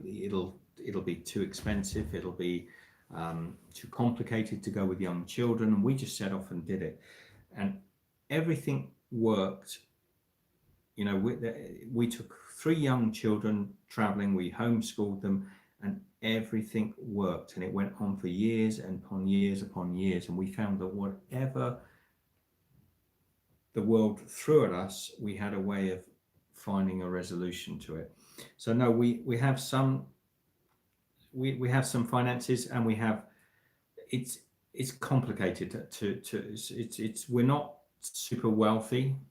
We're not like, you know, millionaires. We're very frugal with our traveling, and I suspect that when we actually live in a country, when we've lived in Australia, we probably lived for a fraction of what most people spent, and I mean a tiny fraction of what most people spent, because we're very, very good with our finances. And I reckon it probably costs us probably half what most people spend in their everyday life living, just traveling on the road. So I'll try to give little snippets of information about that as time progresses, and maybe eventually we'll, I don't know, I'm not sure. It's complicated. Because we don't work to a strict schedule, we sort of can get the good deals. And we get good deals. Expensive times. Yeah. If I explain to you how much we've got a nice apartment here in Japan, we always land on our feet. If you're willing to if you've been doing it long enough and you have a sixth sense and working out how to get things done, I'm paying less for this apartment here in Tokyo than most people would pay for. I'm paying a month for this apartment what most people would pay 2 weeks in Australia for a lesser apartment. We stayed in a beautiful apartment in Sicily before I was vlogging, and I wish I'd filmed more of it, to be honest, because we just weren't in the mood at that time. We were so busy doing the food videos. I had a beautiful apartment, and we could have, I wish I could go back there and do it all again and not do all the cooking videos, but show you around Sicily. We had a beautiful apartment there. We were paying about 300 euros a month for that apartment. Now, everybody else that goes to Sicily, there was an apartment that offered to me by dozens of people that were 3,000 euros a month. But we found a place because we knew what the locals were paying, and we shopped around until we got the right place, and we spent 4 months in Sicily. Now, you can't, 300 euros a month, you can't find anything in Australia a week for that sort of money. So yeah, we have some income obviously from some of the social media stuff we do, and we have savings, and we have a few bits and pieces, but yeah, we travel light. Anyway, this little mochi ball, I'm gonna wrap. It smells delicious. It smells sweet. It's got I think it's a cherry blossom leaf. Do you eat the leaf? I think we do. Let's eat the leaf. Like seaweed. Now in the centre, you've got the red bean paste, which is really nice. And like I was saying earlier in the show, I quite like red bean paste, but because we didn't grow up with it, I couldn't eat it as a daily sort of sweet, because it doesn't give me the same kick that a bar of Cadbury's chocolate does, which is a thing we're trying to cut out, by the way. But it is delicious, super nice. Now this one over here is covered in like a powder, like a sort of brown powder. I have no idea what it is.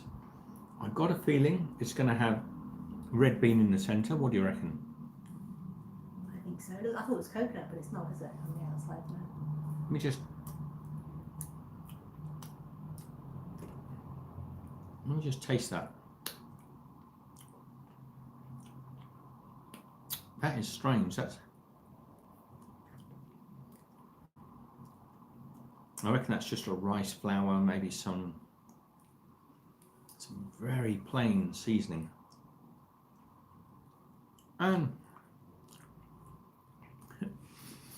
red bean in the centre. So I think they're all the same, but just different coatings. So if you want to, oh, that's a little peppery. Boda says cream. Interesting. Right, I'm getting to the end of my 7-Eleven breakfast. A little last talk about travelling. If you want to do what Michelle and I do, you can do it. If you think you can't,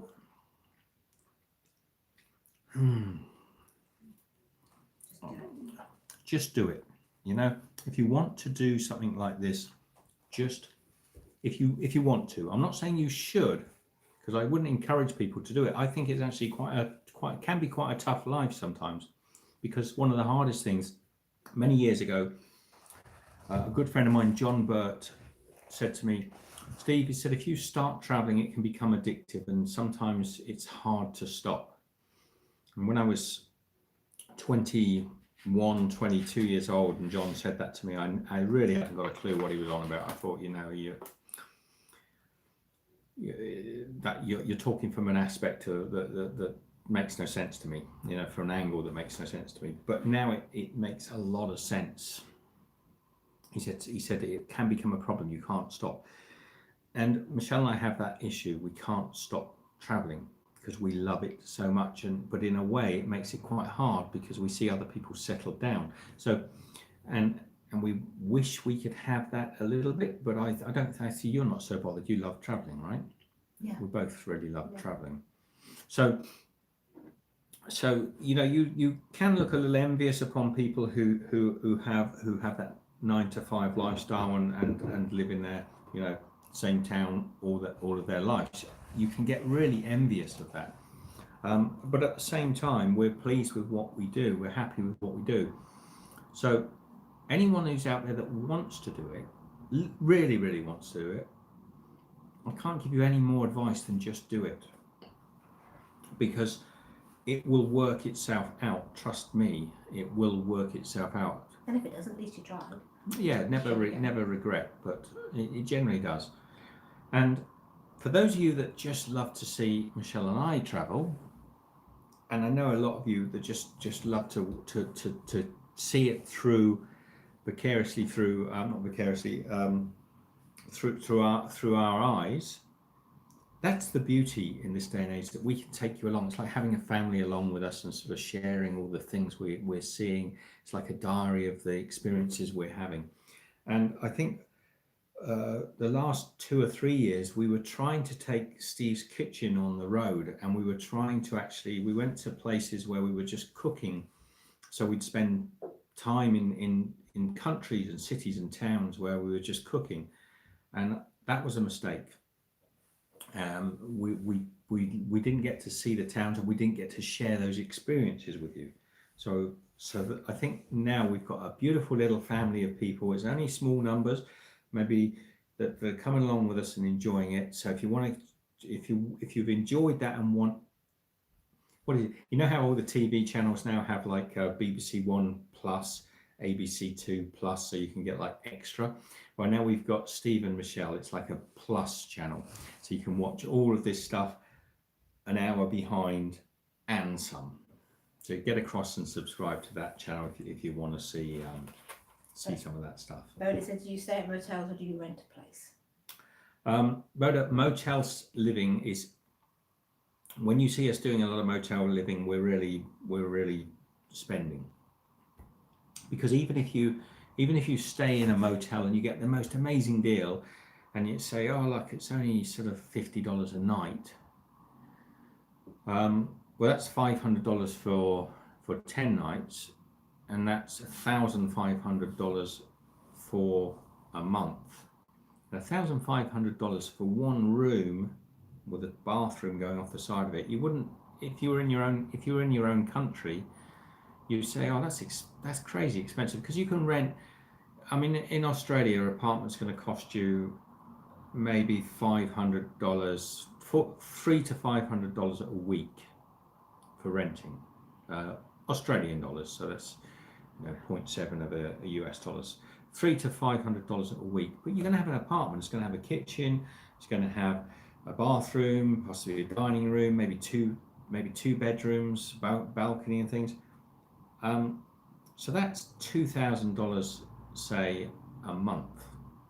But if you're on the road and you're getting a really good deal, $50 a night in a motel room, it's not a good deal. $1,500 a month for one tiny room with a bathroom off the side of it is not good value.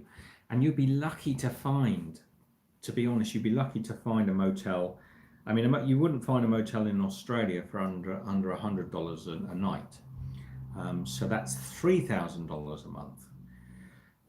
So you can see hotel staying is not good value if you do this as a lifestyle. You have to get into those countries and you have to find local rents. Now, if the local rent, for instance, in Vietnam, for a local to rent a place was $200 a month, as a foreigner, you'd still be paying $100 a night for your motel room. So if you're paying $100, you're paying $3,000 a month for your room with a bathroom.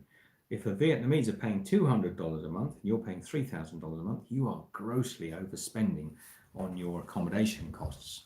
So what you have to do in those instances, in places like Vietnam, Thailand, India, Sicily as we were, you have to find the local rates, and then you have to be prepared to pay a bit more, because nobody's going to rent to you at the local rates if you're only going to be there for a month or 2 months or 3 months. They're going to say, no, I can rent that for $200 to somebody, and they want to rent their apartment out for a whole year and just forget about it. So they want to get whatever the local rate is. So if you want to rent that apartment from them, you're going to have to pay a premium. But if you find an apartment in, say, Vietnam, and let's say, for example, the rent's $500 a month for a nice modern apartment in Vietnam, but you have to live there for 12 months. Now, if I want to rent that apartment and I don't want to pay $3,000 a month for a motel room, I'm going to have to pay a premium. So I might have to pay $700 to the guy. I might say, look, I'll give you another $200 if you'll rent that to me for 1 month or 2 months. And at that point, the agent or the owner of the property is going to say, okay, I can get that bit of extra money, I'll put these people into it. So that's the way we roll, that's the way we go. And quite often by doing that, you get good deals. Does that make sense? There's no comments coming through, so obviously everyone's listening. No, Bell Dog's Kitchen said you're doing a very fine job, love the show. And DJ Me123 said best way of washing clothes, etc. on travels is the secret to pack light. Yeah. Oh, we're lucky here, we've actually got a washing machine, so that's cool. This place is cool. I'll do a little tour of it. It's a tiny little Japanese apartment, but it's got a washing machine. It's got a room in there that heats up and dries your clothing. So it sort of has you pop all your clothes in the room and you press the heating on, it heats the room up and sucks all the air out and dries your clothing for you. We've got a nice little balcony out here. Sorry, that washes all the light out. So it's a nice little apartment, and we're paying under. Now, we met a couple the other day who are renting a place, and they got a very good deal at $1,500 US dollars, I think, a month. Was that about what they paid? Yeah. $1,500 for a month. Now, I didn't really like to say to them that we'd actually got our apartment for under half that. So can you imagine? But you talk to everybody, that's what you I talk to everybody and I ask all the right questions. Michelle told me off. Well, she didn't tell me off. We've got a video coming up in the next 10 days when I get it edited. We're walking back streets of Fukuoka and we go past what's like a knocking shop. We suddenly stumble across the brothels of Fukuoka. And I pop up to the guy who's sort of running the brothel and start chatting to him. And he's saying to me, we can't speak a word of English, but he's making out the indications of the prices and this and that. And I'm going, I don't even understand. What's he on about? And then I suddenly thought, oh, it's a brothel. I thought it was like I heard they were like an escorting agency. And I'm asking him questions that you would never normally ask a person on the street. So by doing that, I tend to come across the best deals. So we are paying rent here in Japan that a lot of my Japanese friends would be astounded to, and it's just out of the kindness of people's hearts, but we're paying no more than what a local Japanese would be paying, and that's the truth of the matter. But it's hard to find that sort of stuff unless you're really willing to do it. And if you've done it a long time like I have, you'll get there. Boda says around here rent is as low as $290 with a bathroom, kitchen, bedroom, and living room. See, who said that, Boda? Boda. See, Boda, everywhere else in the world you talk about your rents as that's a month, $290 a month. When in Australia, we're used to hearing our rents in Australia are per week. And it's a horrible thing, actually. They introduced this back in, I think in the 1980s. They decided they do everything weekly, and it's done no favours to people. So in Australia, you'll pay $300, $400, $500 a week for in the crummiest little apartments. So yeah, it's expensive. So we're used to those. We're used to those sort of prices. So when you say, so Boda, you said your prices, your rents are $290. $290. So see, what I would do is, if I'm in the US, then I would find that area. I'd rent something like on an Airbnb. They're all excruciatingly expensive. I'd rent that for a week. I'd bite that bullet, and I'd talk the hind legs off a donkey to everybody I can until I find a place that I can rent at a local rate. And when I've done that, if I can't do that, then we'll move on.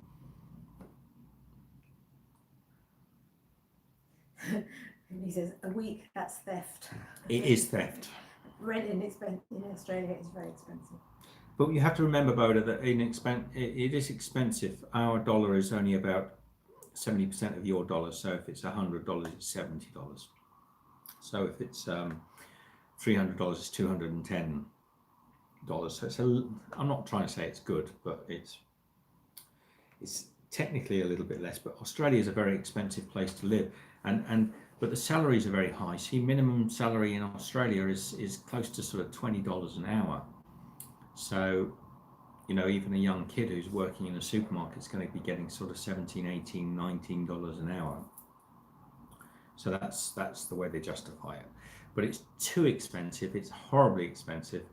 It's the world has gone to pot with the cost of living nowadays. It's hard for youngsters, and I do feel, but there are alternative lifestyles. You know, there are things you can do. And what Michelle and I do, I was saying the other day, we were walking along, and I said, you know, if anyone was to look at our lives from an outside perspective, they'd say we were millionaires, because you can't afford to you know, we've been traveling for 4 years on a shoestring, and we're not.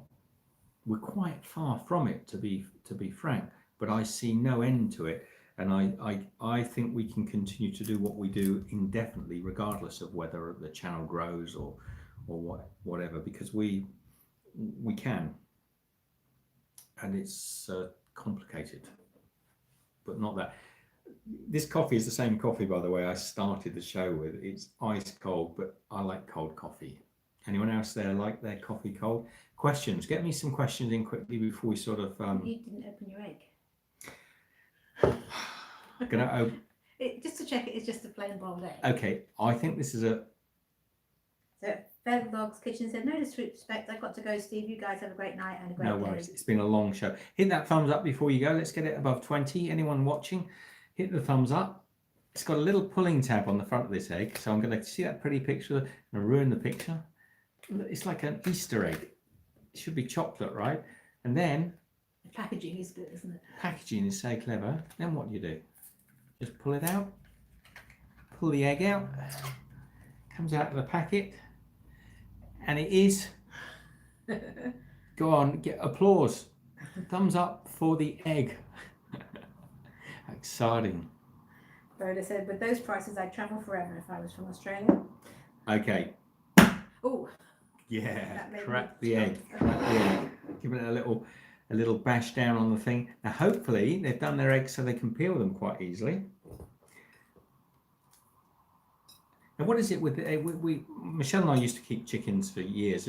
What do we find with boiled eggs? Was it putting them in cold water after they boiled? So see what happens when you boil an egg. If you want them to peel well, if you put them in cold water afterwards, the inner egg shrinks back down and pulls its skin away from the egg, so you get a nice. But is it also fresh eggs? If they're super fresh, they're very difficult to peel. Yeah, no, it's fresh eggs are harder to peel than older eggs. That's what we used to find. Now, Beverly says, "Wow, there's a shell too. The ones we here are deshelled." Oh no, this is in the shell. So Annie says, "What Japanese dinner do you like the best?" Oh, at the moment, I'm really loving. I'll tell you, the tonkotsu ramen. Somebody mentioned this in the comments this morning. I haven't managed to reply to it yet. Tonkotsu ramen, which is the local Fukuokan ramen, is fantastic. It is it's served in a broth. So the ramen is served in a broth that's pork bone broth. Now, for those of you that don't like pork, sorry about that, but there are some ramen shops that will do it with a chicken stock, but basically tonkotsu means a pork bone broth. So it's the thickest, richest, most delicious pork bone broth served with the ramen, and they have some it's peeling very easily. Look, I think that last piece will just come off with a little wiggle. You know what's that little cartoon that the little chicken that used to have the hat? Anyway, there it is. Look, there's the little hat. So hang on. Some mushrooms. You got another question? Yeah, Graham Patterson says, "Do your children join you on any travels, or are they living with their own families now?" They haven't got families, but my children are all grown up and they're all studying or working, and they've travelled with us most of our lives. They've travelled all over the world with us, and but now they're studying and getting there and working, and we're proud of them. Our kids are doing exceptionally well. They're good, rounded children. We're happy. They've lived in different parts of the world and experienced all sorts of different things. And I suspect they'll travel as they get older as well. Well, they already are older. Can you grab me a little bit of salt, Michelle? Yeah. Rasterum said, "How's safety?" Well, it's not that safe because Michelle's just walked into a door. It's not normally there. Safety where? As you ask for questions, they obviously say, "How's safety in Japan?" Safety in Japan, I've heard people say it's one of the safest countries in the world to travel in, and I can see that, because I think we met a young girl in Korea, didn't we? And she said she found Korea one of the most safest places for young girls to travel, but I think she meant Japan and Korea as well. I think they're very, very safe places to travel, and even at night you never feel any anguish. I don't feel much level of I don't feel unsafe in almost any country. So we've got a little bit of salt on my egg. I find most countries pretty safe, but Japan is particularly, so I'm going to put a little bit of salt on the old egg. Rhoda says, "Here they sell hard-boiled in gas stations, but they come in Tupperware already peeled." Oh, right. Well, I had to peel mine, but 7 have obviously, they call it 7 in Thailand, don't they? But 7-Eleven have obviously worked out how to make sure they come off. So what's that fantastic, Graham? So Graham says, "Fantastic, your kids are so settled. We take our kids on our intrepid adventures each year for a few weeks, and we find they learn more about life in general than what school offers." Yeah, and who said that? Graham Patterson. Graham, when we were living in Hong Kong some years back, the headmaster, who was also a friend of mine, said, "You can't take your children and homeschool them and travel. It won't do them any good." Now, all my 3 children, we ignored him. He was a friend of mine. We ignored him, and we took them traveling for 3 months, turned into 6 months, turned into 3 years, and we traveled with the children. We homeschooled them. We took a lot of educational material, and each time we stopped and we took them to be compared to children who were in school, they were always years ahead of the children in the school, and they were learning more on the road because of one-on-one tuition with ourselves and interaction with other kids that we met on the road, and interaction with adults, that they learned so much quicker that they were quite, when we eventually stopped and said, oh, we're going to put them into school, and it actually turned out it was a French school. They spoke no French. Within 1 year, all 3 of them were virtually fluent in French. When we took them to be sort of like assessed at the end of 3 years of homeschooling, they were a lot further ahead, because schools have a tendency. We found this. Our children used to go to a private school in Hong Kong, and they're very expensive schools, but we used to get quite frustrated by the fact that the teachers used to keep the kids back because they didn't want to actually they can't let the 2 or 3 in the classroom leap ahead if they're smart, because they've got to keep to a curriculum. So we found that they were always trying to keep the children back. And when you're doing homeschooling, you don't do that. You just, if a child shows an aptitude or an interest towards sort of a certain subject, you just you encourage it. If they're mathematically inclined, or if they're interested in sciences or cooking or foods or things, you can encourage it, and there's no brakes on the system. But I used to have quite a few friends who were teachers, and that we were quite good buddies. I mean, like drinking buddies. So it's Pennypacker. Hey, HE Pennypacker, how are you? Saw your comment just.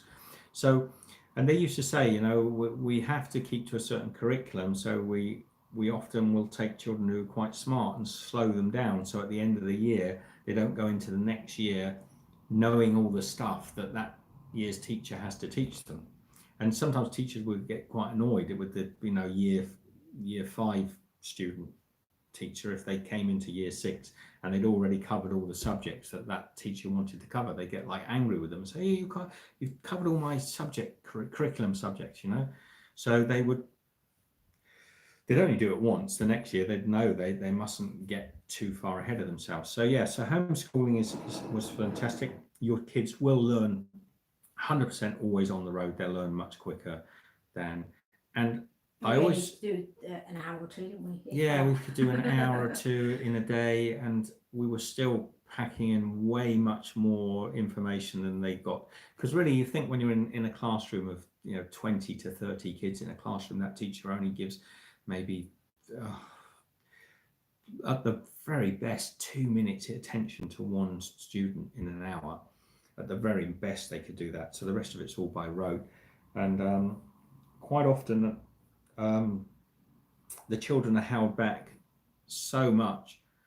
It doesn't take much. An hour in a day with your kids, you can teach them so much more. So I often used to say,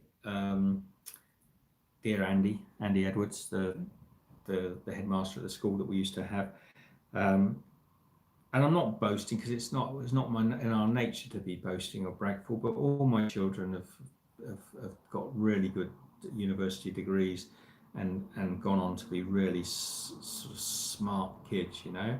And so yeah, you can do it. Here's my egg salted away. Let's see what the yolk is like. Nice little one, orange one. Nice orange yolk. Not bad. It's an egg. I was hoping it'd be a little softer, but it's not dry. You can see it's actually got some. It's not crumbly, so they haven't overcooked them. So that's nice. Wow, this is a long live stream, Michelle. Yes, it is. Do you want a bit of egg? Yeah, a bit of egg. Boda says, how many languages can they speak? My kids speak 2 languages fluently. And smatterings of others. And smatterings of others, but they can speak French as if it were their native tongue as well as English, and they pick up languages quite well. So Michelle and I, we're rubbish. We're rubbish with languages. We're well, Michelle says I'm not bad, but yeah, we've got a smattering of. but I speak a little bit of lots of languages. Mhm. But the problem is, I get to countries where I like for a long time. I really enjoy languages. Actually, I really love them, but I get frustrated by the fact I can't speak them as well as I like. But I do try very hard to pick up languages wherever I go. I say I speak English fluently, and I speak probably German and French pathetically, and a little bit of Chinese pathetically, everything, and now also probably about half a dozen Japanese words that I'm learning, which is fun.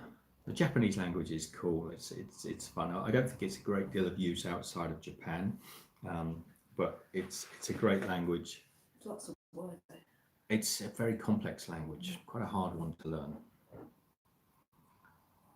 So Graham says, thanks for your feedback. I so agree with you. Our kids seem more mature than their peers because of their travel interests. Yes, traveling's good. You can't, not everybody. I mean, look, some people will say it's all right for you. A lot of people actually frequently come across the statement, it's all right for you. You've got money, you can travel, and we haven't. I can't express that enough. Really, we haven't. We're not. We have some areas where I think we are fortunate mentally. We have the ability to do what we do, but we really we just haven't got heaps of money. But we just choose to do this, and we make it work. I think Mona's finished driving. She said, really enjoying the chat. Hope you're both well. Mona, have you got to your destination? Mm-hmm. I am not going to let this go over 2 hours. It's unless you've got any questions you want that will get me rambling again. Mm-hmm. It feels dark and dusky, but outside it's a little bit overcast today. So this apartment, okay, just quickly, come up here, you lot. So this is a typical Japanese apartment. We've got a little kitchen area, a hob, a refrigerator. It's almost like a service style apartment. But look at the toilet. You know I like my toilets. Put the lid down. Got one of those cool sort of space age toilets, and when you flush, the little there's a little tap on the system behind. I think that is so clever. Sorry, I have to swing you around, it's a little bit hard. And then we've got the washing machine. This room here, which is the bathroom, in there you've got a button outside, you press it and it heats up, you hang all your clothes in there and it completely dries your clothes out. Don't have to put them outside if the weather's a bit crummy. And just behind me there, I won't show you because the bed's not made, it's a little sort of slided off area bedroom. So Mona's on a lunch stop. Where are you driving, Mona? She loves the apartment. Oh, that's clever. Yeah, there's some good things. Nice little features in this apartment. Oh, up to 30 thumbs up. Oh, one more thumbs up, and we're on 30. No, we're on 30. Oh, mine says 29. Oh, mine says 30. Hit that thumbs up button. Share the love. Thumbs up. Right, I'm going to get off. We've had cinnamon rolls, we've had a sausage and egg McMuffin, we've had those cool little pancakes which were from 7-Eleven. I thought they were quite good. We've had the 7-Eleven OJ, we've had their little... We didn't do the grapes. Oh, Boda, are you still there? Boda. You didn't remind us. Why didn't you remind me? They're in the freezer.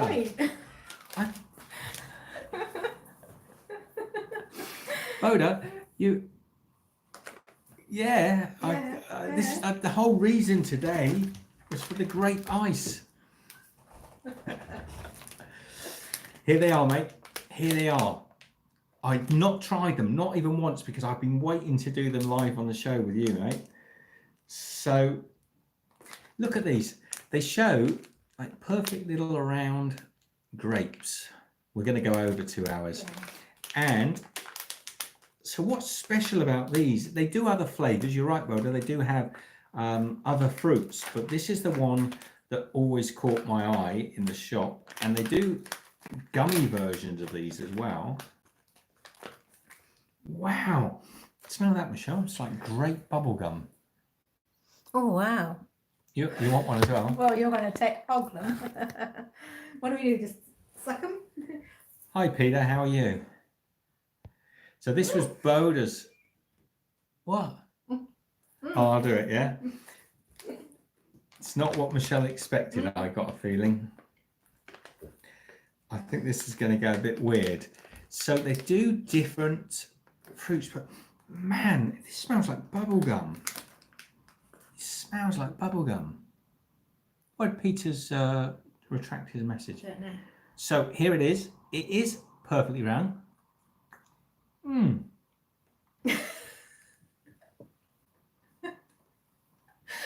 Was it what you thought it was going to be? There's no grape in there. Boda, there's no grape inside. It's just like grape juice. It just pops. So you take these. So you can't bite it in half and show. I can't bite it in half and show you because I've put that curtain over here. Oh. Is there a clean plate there, Michelle?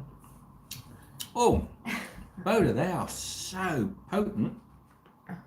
That's a bowl. We've got one of the flat plates. No, it's not a grape. I thought they were grapes because. I thought they were grapes, frozen grapes. Come here, look. Let's get this on a plate. But they're too round, aren't they? Look. Look. See? See that hole? So, look. It's just.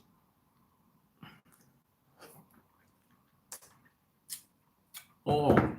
It's just frozen. It's just frozen grape juice. Oh, if they defrosted a little bit in the packet, you just have a bag of juice, wouldn't you? Good job we did put them in the freezer. Boda. Oh, you surprised me, mate. I'm very surprised. I really thought, because look at the picture. See the picture? It shows the fruit, the outside peeling, and inside what looks like a grape skin. We've got to eat these quick, Michelle, because they won't last. No, Yeah, no, it's not sorbet. It's liquid. It's not sorbet.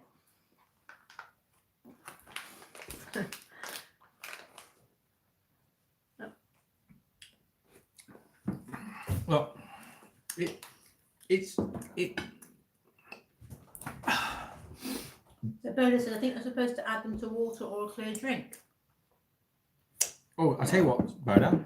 Well, no, I'll give you water rather than like your orange juice. I don't want to ruin it in water. No, Boda, I'm not gonna put.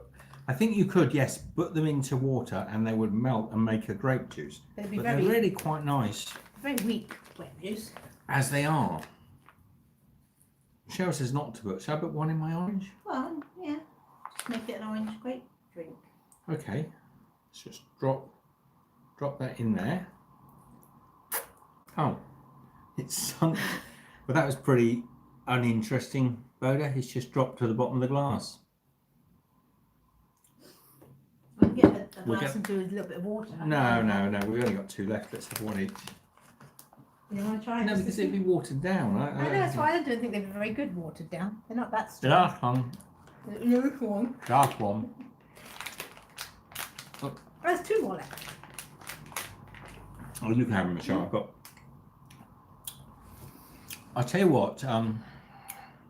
You're supposed to add them. Now I can understand why you said you could put them into like maybe lemonade. Yeah, Mona just said.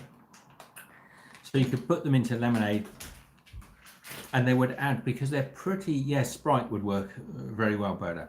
So they're pretty strong. They are almost like a concentrate cordial,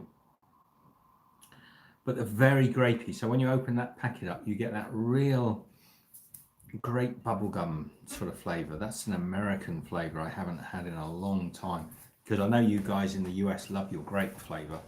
That's a real American grape sort of flavour. I mean, to be honest, that grape flavour that you get in the US, which this is, it's nothing like grapes, is it? No.